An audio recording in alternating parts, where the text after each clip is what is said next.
जय शिव शक्ति जय पांडव सेना। ओम ओम ओम ओम ओम ओम ओम வீடு வீடாக மதுபன்னாக்கி வீர்கள் அசத்தியத்தை சாத்தியமாக்கினீர்கள். சந்நியாசிகள் கூட செய்யாததை செய்தீர்கள்.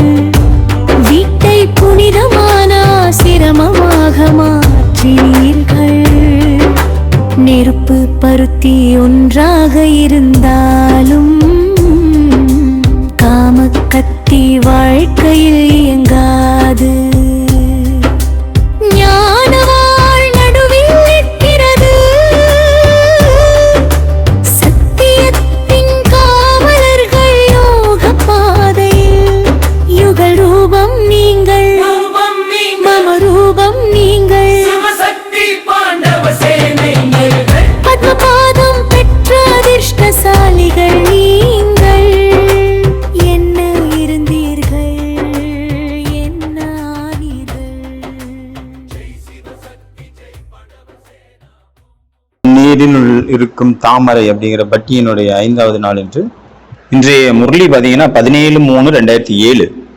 இதே 2007 பார்த்தீங்கன்னா இந்த டைம்ல தான் அப்துல் கலாம் ஜி ஐயா அவர்களுடைய பதவி காலம் முடிஞ்சு பிரதிபா பட்டேல் வந்து அவங்க வந்து ஜனாதிபதி ஆகிறாங்க.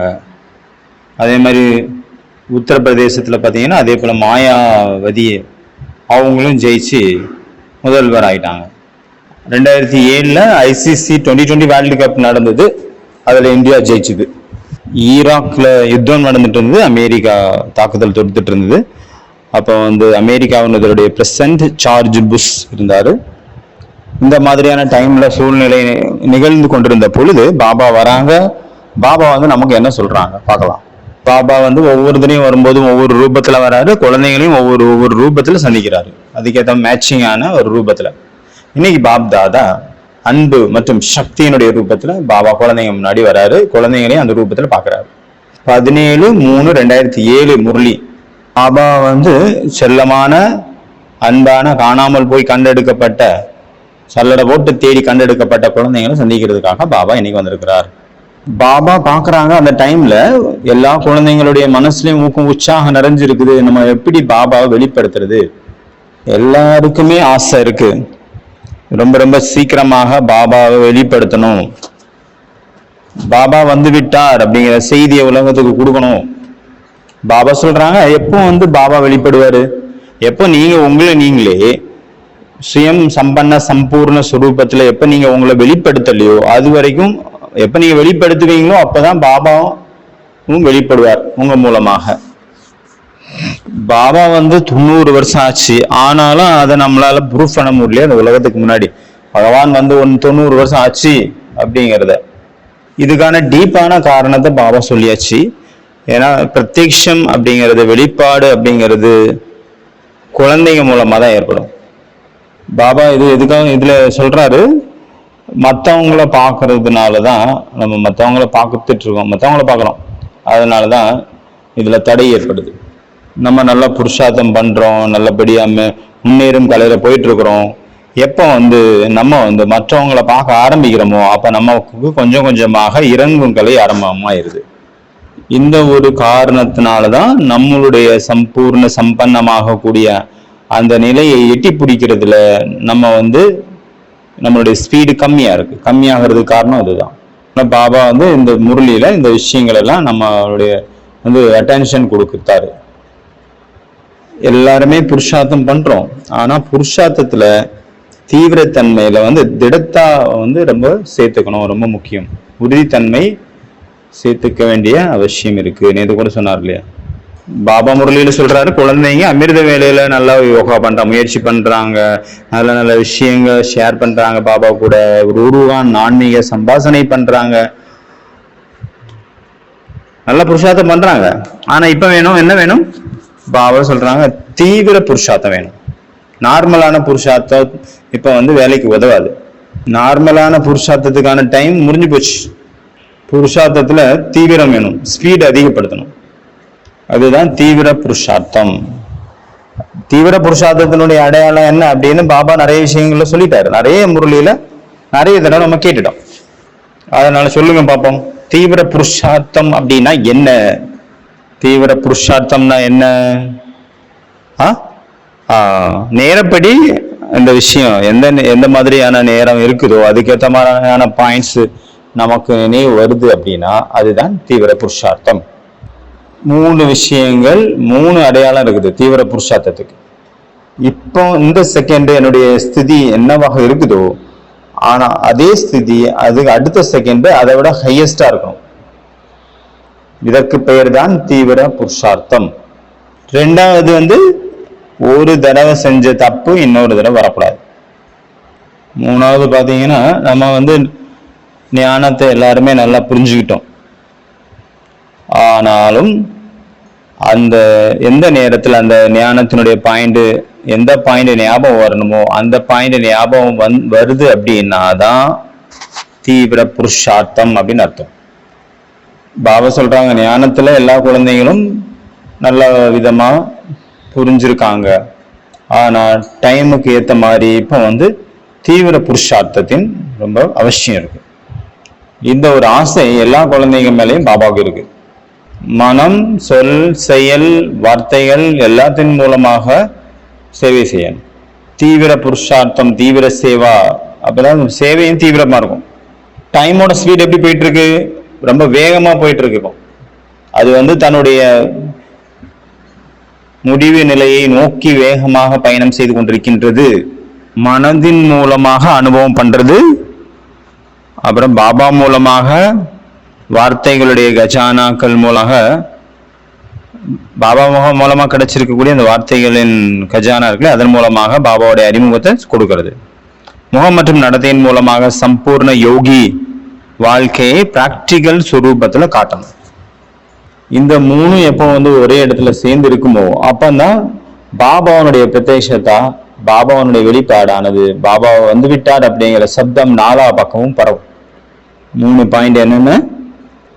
1 மனதின் மூலமாக அனுபவம் பண்ணணும், மற்றும் வார்த்தைகள் மூலமாக, அதாவது வாணியினுடைய கஜானா, பேச்சின் கஜானா மூலமாக பாபாவுடைய அறிமுகத்தை கொடுக்கணும். முகம் மற்றும் நடத்தையின் மூலமாக சம்பூர்ண யோகி வாழ்க்கையை பிராக்டிக்கலா காட்டணும். அது மனம், சொல், செயல் மனதின் மூலமாக அனுபவம் பண்ண வைக்கணும். வார்த்தைகள் மூலமாக அறிமுகத்தை கொடுக்கணும். கர்மத்தின் மூலமாக முகம் மற்றும் நடத்தையில சம்பூர்ண யோகி அப்படிங்கிற விஷயத்தை பிராக்டிக்கலா காட்டணும். அடுத்த 2வது பாயிண்ட் பாத்தீங்கன்னா, விருத்தி மூலமாக, உள் உணர்வின் மூலமாக வாயுமண்டலத்தை உருவாக்குவது, அதாவது சுற்றுப்புற சூழ்நிலை சிரேஷ்டமாக்குவது, சக்திசாலியான வைப்ரேஷனாக மாத்துறது, இந்த மாதிரியான சூழ்நிலையை உருவாக்குவது. நம்ம எல்லாருமே பிராக்டிக்கலா அனுபவம் பண்றோம் மதுபன்ல. ஏன்னா மதுபன் பிரம்மா பாபாவனுடைய கர்ம பூமி, யோகா பூமி, கூடவே சரித்திர பூமியாவும் இருக்குது. இதனுடைய வாயுமண்டலம் நிறைஞ்சிருக்குது 4 பக்கமும். அதனால இத்தனை வருஷம் ஆன பிறகும் கூட யாரெல்லாம் வராங்களோ எல்லா ஆத்மாக்களும் இப்போ வரைக்கும் அனுபவம் பண்றாங்க. அதனால நம்ம வார்த்தைகள் மூலமாக எந்த மாதிரியான விஷயங்கள் சொன்னாலும் அந்த வார்த்தைகள் அவங்க மனசுல புரியுறது இல்லை. அதில் வார்த்தைகள் அவங்க இதயத்தை தொடாட்டம் கூட அந்த அனுபவங்கள், அந்த சூழ்நிலையை அவங்க மூலமாக அவங்க இதயத்தை தொட்டுருது. அந்த வைப்ரேஷன் வார்த்தைகள் மூலமா அவங்க கேட்டதை, கிளாஸ் கேட்டதை கூட அவங்க மறந்துடலாம். ஆனா அந்த வைப்ரேஷனை ஃபீல் பண்ணாங்கல்ல, அது மனசை விட்டு ஒரு பொழுதும் மறந்து போகாது.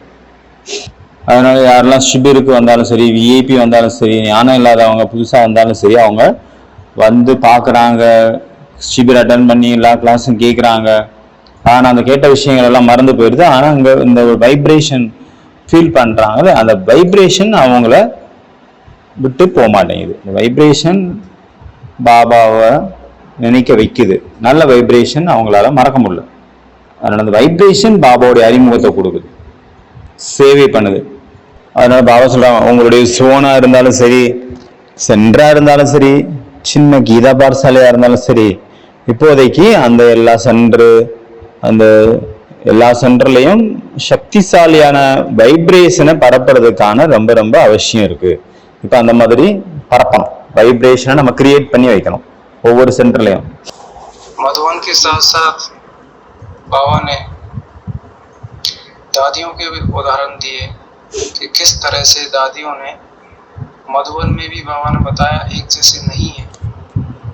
பிரம்மா பாபா மற்றும் நெருக்கமான குழந்தைங்க எல்லாம் ஒன்று சேர்ந்து அவங்களுடைய தீவிர புருஷார்த்தத்தின் மூலமாக இந்த சூழ்நிலையை இவ்வளவு சிரேஷ்டமா மாத்தி வச்சிருக்காங்க.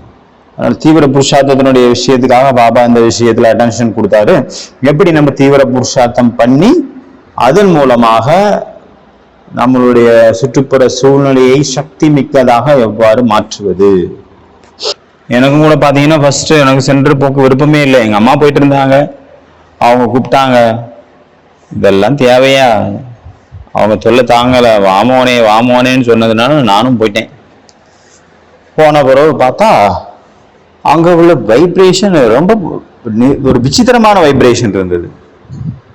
நானும் நிறைய மலைகள், குகைகள், கோவில், நதிக்கரையோரம், பீச், பார்க் எல்லா இடத்துலயும் போயிருக்கேன். எந்த இடத்துலயும் எந்த மாதிரியான ஒரு அமைதி, ஒரு மன நிம்மதி எங்கேயுமே கிடைக்கல. காரணம் என்னவா இருந்தது? அங்க உள்ள அந்த வைப்ரேஷன், சுற்றுப்புற சூழ்நிலையினுடைய அந்த வைப்ரேஷன், அங்க உள்ள அந்த சென்டர்னுடைய வைப்ரேஷன் அவ்வளவு பவர்ஃபுல்லா இருந்தது. அது வந்து என்னுடைய நெஞ்சத்துல பதிஞ்சிருச்சு. அப்புறம் பாத்தீங்கன்னா கொஞ்சம் 2-3 மாசம் கழிச்சு ஜானகி தாதி அந்த சென்டருக்கு வந்தாங்க. அப்போ நானும் அங்க இருந்தேன். நான் வந்து ஜானகி தாதியை பார்த்தது இல்லை அந்த டைம்ல, 2019. அப்போ வந்து அவங்கள பத்தி கேள்விப்பட்டிருந்தேன். அவங்க தான் இப்போ பிரம்மா குமாரிகளுடைய தலைவியா, தற்போதைய தலைவியா இருக்காங்க. அவங்க வந்து அவங்க கிட்ட மிகப்பெரிய உயர்ந்த சாந்தியின் சக்தி இருக்குது. சாந்தியின் சக்தியினுடைய அவங்க தேவி. இப்ப தாதி எப்ப வந்தாங்களோ அப்ப வந்த உடனே பாத்தீங்கன்னா அந்த இடமே எவ்வளவு சாந்தமாயிடுச்சு. என்னுடைய மனசு அப்படி துளைக்கிற அளவுக்கு சாந்தி நிலவுச்சு, மன நிம்மதி. எங்களுக்கு என்ன ஃபீல் ஆச்சு அப்படின்னா, இயற்கை எல்லாமே சேர்ந்து கூட தாதியை வரவேற்கிற மாதிரி தோணுச்சு. அதனால தாதி வரல, 5 கிலோமீட்டர் தூரத்துல தான் இருந்தாங்க. ஆனாலும் அந்த வைப்ரேஷன் எப்படி ரைஸ் ஆச்சு, சடனா ரைஸ் ஆகுது, பக்கத்துல வந்துட்டாங்க அப்படிங்கிற அந்த வைப்ரேஷன், அந்த ரைஸ் ஆகிறது எனக்கு ஃபீல் ஆச்சு. இந்த மாதிரியான ஒண்டர்ஃபுல்லான வைப்ரேஷன் நான் அந்த டைம்ல என்னால் அனுபவம் பண்ணக்கூடிய ஒரு வாய்ப்பு கிடைச்சது. இப்போ வந்து தாதி வந்து எந்த ஒரு நிலையை நமக்கு அனுபவம் பண்ண வச்சாங்க. எப்படி சிரேஷ்ட விருத்தி மூலமாக வாயுமண்டலம் எப்படி மாறும், நம்மளுடைய சுற்றுப்புற சூழ்நிலை எப்படி மாறும். பாபா சொல்லியிருக்காங்க அடிக்கடி, உங்களுடைய உள் உணர்வின் மூலமாக எப்போ நீங்க உங்க சுற்றுப்புற சூழ்நிலையை சிரேஷ்டமா மாற்ற முடியும் அப்படின்னா, எப்பொழுது உங்களுடைய மனசுக்குள்ள யாரு மேலேயும் எந்த ஒரு நெகட்டிவ் எண்ணமும் இல்லையோ, எதிர்மறை எண்ணம் யாரை பத்தியும் இல்லையோ, அப்பதான் நமக்கு மனசுக்குள்ள நெகட்டிவிட்டி நிறைஞ்சிருக்கு, இல்லை ஒன்னாவது சிங்கிளாவது இருக்குது அப்படின்னா நம்மளால விருத்தி மூலமாக வாயுமண்டலத்தை மாற்றக்கூடிய சேவை செய்ய முடியாது. அதனால பாபா சொல்றாங்க, நெகட்டிவிட்டி அப்படின்னா கிச்சடா, குப்பை. பாபா குப்பை அப்படிங்கிற வார்த்தையை யூஸ் பண்ணாரு. அதனால எது வரைக்கும் நமக்குள்ள நெகட்டிவ் எண்ணங்கள் இருக்குதோ, எதிர்மறையான எண்ணங்கள் இருக்குதோ, அது வரைக்கும் நம்மளால மனசு விருத்தி மூலமாக வாயுமண்டலத்தை உருவாக்கக்கூடிய சேவை செய்ய முடியாது. இந்த சேவை பார்த்தீங்கன்னா ரொம்ப உயர்ந்த சேவை.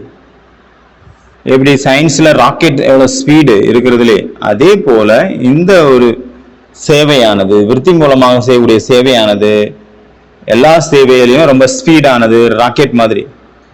ஏன்னா எல்லாருமே அதை அனுபவம் பண்ண விரும்புறாங்க.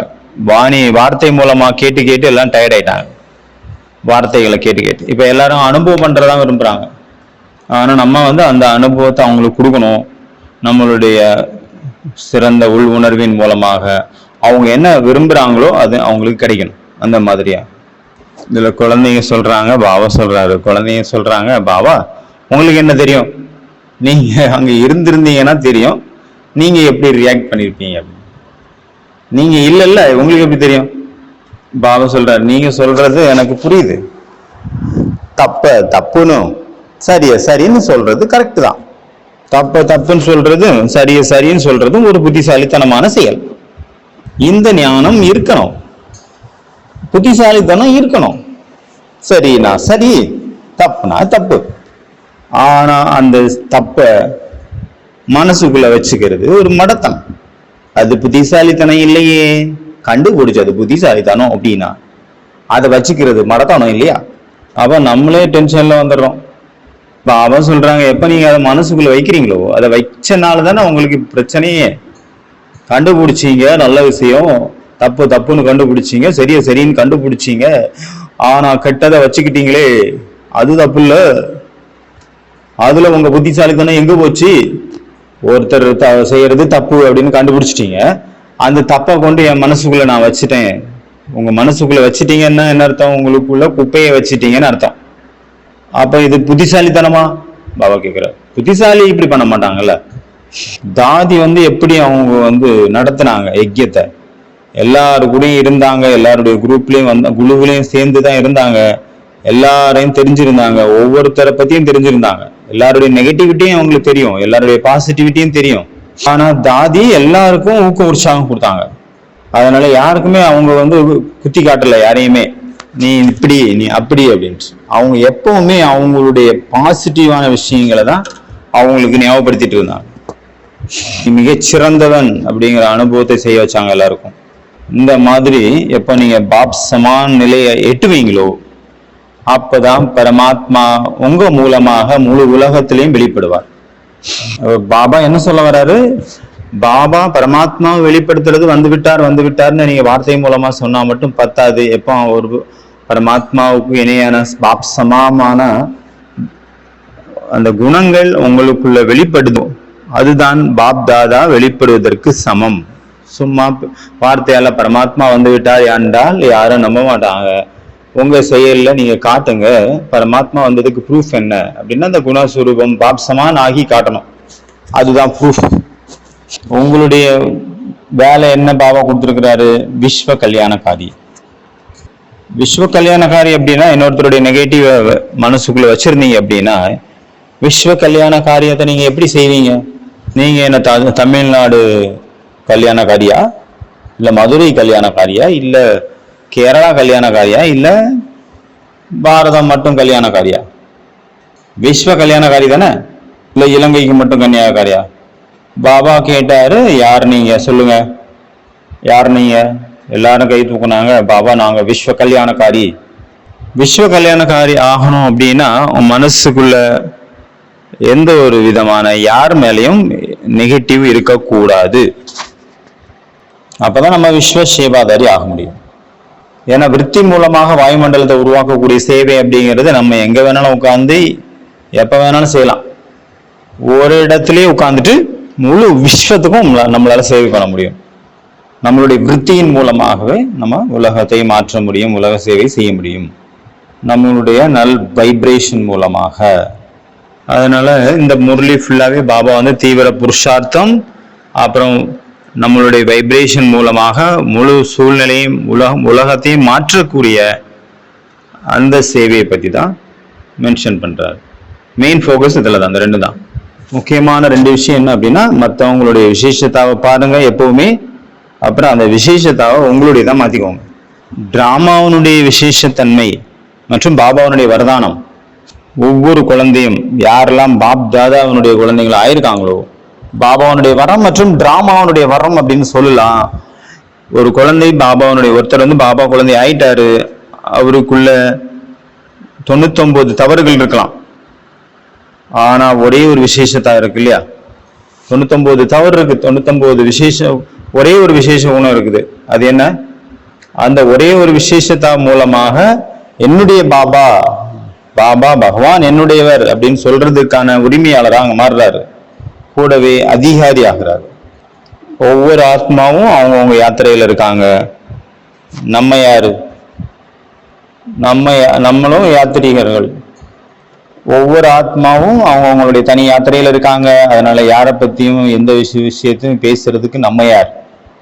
அவங்க யாத்திரையில இருக்காங்க. இப்ப நம்ம உட்கார்ந்து நம்ம இப்ப யோசிச்சு பார்த்தா கூட நமக்கு என்ன தெரிய வருது அப்படின்னா, நம்மளுடைய புருஷார்த்தம் மேல் நோக்கி போகாம கீழ் நோக்கி போயிட்டு இருக்கிறது காரணம் நம்ம மற்றவங்களை பார்க்கறது தான். மற்றவங்களுடைய குறைகள் குற்றங்களை பார்த்து ரசிப்பது, அதை ஊருக்குள்ளா மற்றவங்களுக்கு போறவங்க வரவங்களுக்கு எல்லாம் சொல்றது. அது ஒரு அழுக்கினுடைய ரூபத்துல நம்ம உள் மனசுல போய் உட்கார்ந்துக்குது. அதனால நம்ம அடுத்த கட்டத்துக்கு போக முடியாத நிலையில அங்கேயே நின்றுடுறோம். பாபாவனுடைய ஆசையான தீவிர புருஷார்த்தத்திலையும் நம்மளால அதை முழுமையாக்குறதுல கூட நமக்கு நம்ம தகுதியற்றவராக ஆயிடும். அப்ப இன்னைக்கு நம்ம புரிஞ்சுக்கணும், நம்ம இன்னைக்கு மனசுக்குள்ள ஒரு உறுதிமொழி எடுக்கணும், நமக்குள்ள ஒரு புரிதல் கொண்டு வரணும். நம்ம எதிரில் இருக்கிற ஒரு 99 அவகுணங்கள் நிறைந்தவராக இருக்கலாம். ஆனாலும் பாபா அவருக்கு அதிகாரம் கொடுத்திருக்கிறாரு, என்னுடைய பாபா அப்படின்னு சொல்றதுக்காக. என்னுடைய பாபா அப்படின்னு அவர் சொல்லிட்டார் அப்படின்னா அவர் ஆஸ்திக்கு அதிகாரி ஆயிட்டார். அவருக்கு ஆஸ்தி கிடைச்சே தீரும். நம்பர் வாரா இருக்கலாம், ஆனா கிடைச்சே தீரும். அப்புறம் பாபா கேட்கிறாரு, ஒருத்தர் உங்களுக்கு கெட்டு போன விஷயத்த, நல்ல பொருள் இல்ல அழுகி போன ஒரு பொருளை கொடுக்குறாரு, இல்ல உங்களுக்கு பிடிக்காத ஒரு விஷயத்த கொடுக்குறாரு அப்படின்னா அதை நீங்க வச்சுப்பீங்களா? அதுல வாங்குவீங்களா? ஃபர்ஸ்ட் சரி ஒருத்தர் அவங்க மனசு நோவக்கூடாதுன்னு நீங்க வாங்கிட்டீங்க அப்படின்னா கூட அதை வச்சுப்பீங்களா? அப்புறம் கொண்டு போய் கொட்டிடுவீங்க அவங்க போன பொருள் இல்லையா? அதை வச்சுக்க மாட்டோம், யாருமே வச்சுக்க மாட்டோம். உங்களுக்கு ஒருத்தர் ஆப்பிள் கொடுத்தாங்க, நீங்க சந்தோஷமா வாங்கினீங்க, வாங்கி பார்த்த பிறகு தெரிஞ்சது அழுகி போனது அப்படின்ட்டு, அப்புறம் அதை வச்சுப்பீங்களா? தூக்கி போட்டுருவீங்கல்ல. ஒருவேளை யாராவது உங்களுக்கு துக்கம் கொடுக்குறாங்க அப்படின்னா அதை நீங்க வாங்கக்கூடாது ஒரு விஷயம். அதை வாங்கினாலும் வைக்கக்கூடாது. எங்க வைக்கக்கூடாது? இதயத்துல வைக்கக்கூடாது, மனசுக்குள்ள வச்சுக்கூடாது. ஏன்னா உங்க மனசுல யார் இருக்காங்க? பாபாவுனுடைய சிம்மாசனம், அப்படிதானே? நம்மளுடைய மனசு பாபாவுனுடைய சிம்மாசனம். உங்க மனசுல பாபா தானே உட்கார்ந்துருக்கிறாரு. இதை நல்லா திங்க் பண்ணி பார்த்தா, நம்ம மனசுக்குள்ள அந்த குப்பையை வச்சுட்டீங்க, அழுகி போன ஆப்பிளை வச்சுட்டீங்க மனசுங்கிற சிம்மாசனத்துல. அப்ப எப்படி பாபா உட்காருவார் அந்த இடத்துல? நம்மளே ஒரு மனசாலே உட்கார மாட்டோம் நாத்தம் முடிச்ச இடத்துல, பகவான் எப்படி உட்காருவாரு? அதனால ரெண்டு முக்கியமான விஷயம் நம்ம பார்த்தோம் இன்னைக்கு. ஒண்ணு பாத்தீங்கன்னா, பாபா எல்லாருக்குமே அதிகாரம் கொடுத்திருக்கிறார். என்னுடைய பாபா, பாபா குழந்தை ஆயிட்டாங்கன்னா அவங்க அதிகாரி ஆயிட்டாங்க, அப்படிதானே? பாபா என்னுடைய பாபா அப்படின்னு சொல்றதுக்கான அதிகாரத்தை பாபா கொடுத்திருக்கிறார். அப்படின்னா அப்ப அவங்களுக்குள்ள 99 குறைகள் இருந்தாலும் அந்த ஒரு ஸ்பெஷாலிட்டி வந்துருச்சு இல்லையா? அப்ப அதை பார்க்கணும். அப்புறம் இன்னொன்னு அவங்கள்ட்ட குறை இருக்குன்னு உங்களுக்கு தெரியுது, 99 குறை இருக்கு தெரிஞ்சாலும் கூட அதை மனசுல வச்சுக்க கூடாது. ஏன்னா உங்களுக்கு பிடிக்காத ஒரு பொருளை கொடுத்தா அப்ப நம்ம வச்சுக்க மாட்டோம். அதே போல அதுவும் மனசுலயே வச்சுக்கூடாது. நீங்க சூலமா வச்சுக்கிறது ரெண்டாவது, மனசுல கூட வச்சுக்க கூடாது. ஏன்னா மனசுல வச்சுப்பாங்க நிறைய பேர், வெளியில காட்ட மாட்டாங்க. ஏன்னா அந்த மனசுல பரமாத்மா, மனசு அல்லது இதயம்னு சொல்லலாம், இதயத்துல பரமாத்மா உட்கார்ந்து இருக்கிறாரு அப்படின்னா அப்ப அங்க எப்படி இந்த வேண்டாத விஷயத்த, இந்த அழுக்க, இந்த கெட்டு போன மற்றவங்களுடைய குறைகளை வச்சா எப்படி பாபா அங்க இருப்பாரு? அதனால இதயத்துல ஒரு பொழுதும் குப்பை இருக்கக்கூடாது, கிளீனா இருக்கணும். ஏன்னா இதயத்துல யார் உட்கார்ந்து இருக்கிறாங்க? நம்மளுடைய இதயத்துல ஸ்ரீ பகவான் பாப் தாதா உட்கார்ந்து இருக்கிறார். திலா ராம், இதயத்தினுடைய ராமராக பாபாவுக்கு நீங்க இதயத்துல இடம் கொடுக்குறீங்க அப்படின்னா அப்ப அது எவ்வளவு சுத்தமா இருக்கணும்? இந்த சுத்தத்தன்மை, ஸ்வச்சத்தன்மை தான் தீவிர புருஷார்த்தத்துல நம்மளுடைய உள் உணர்வின் மூலமாக வாயுமண்டலத்தை மாற்றுறதுக்கான தகுதியானவங்களாக மாத்துது. அப்ப லிங்க் புரிஞ்சுதா? அப்புறம் பாத்தீங்கன்னா 3வது பாயிண்ட் லட்சியம் மற்றும் லட்சணத்தை பத்தி சொன்னார் பாபா. பாபா ஆரம்பத்திலேயே பார்த்து சொன்னாரு, உங்களுடைய லட்சியம் மற்றும் லட்சணம் சமமாக இல்லை. எப்போ லட்சியம் மற்றும் லட்சணம் சமமாயிருமோ அப்போ பாத்தீங்கன்னா நம்மளுடைய லட்சியம் தானாகவே வெளிப்பட்டு விடும். நம்மளுடைய லட்சியம் நம்ம உயர்வா வச்சோம் அப்படின்னா அந்த லட்சணங்கள் தானாகவே வந்துட்டே இருக்கும் நமக்குள்ள. கூடவே பாபா வரதானம் கொடுத்தாரு, தீவிர புருஷார்த்தி பவ. அச்சா, ஓம் சாந்தி.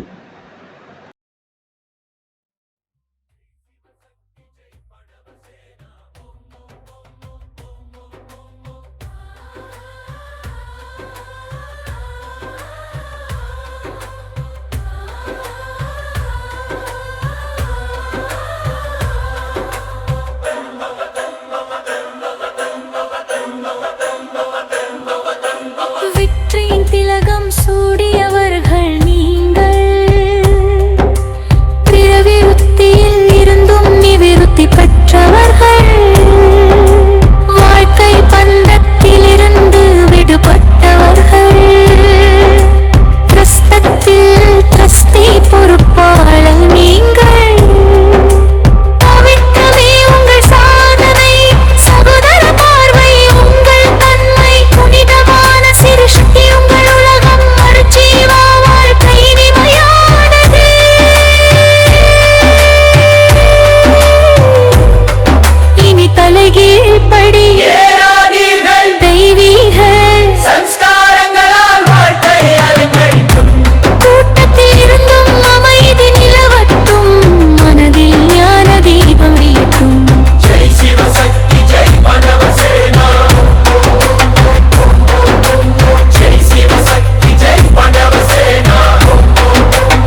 கீதா தெருதோறும் பாடசாலை, ஒவ்வொரு மனமும் கோவில்,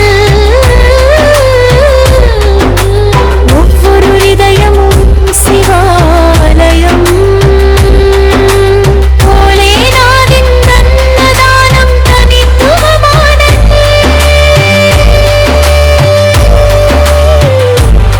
சிவநினைவில் ஒவ்வொரு உணவையும் ஏற்றுக் கொள்ளுங்கள். ஜெய் சிவசக்தி ஜெய் படவசேனா. ஜெய் சிவசக்தி ஜெய் படவசேனா.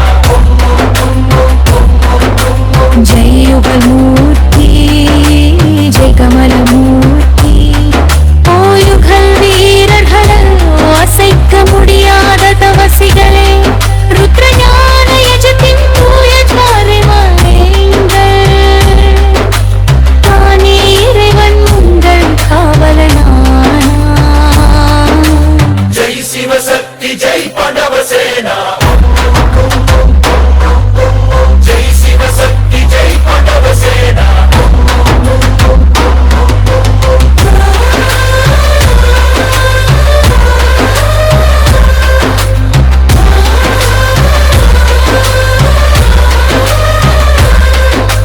Bum,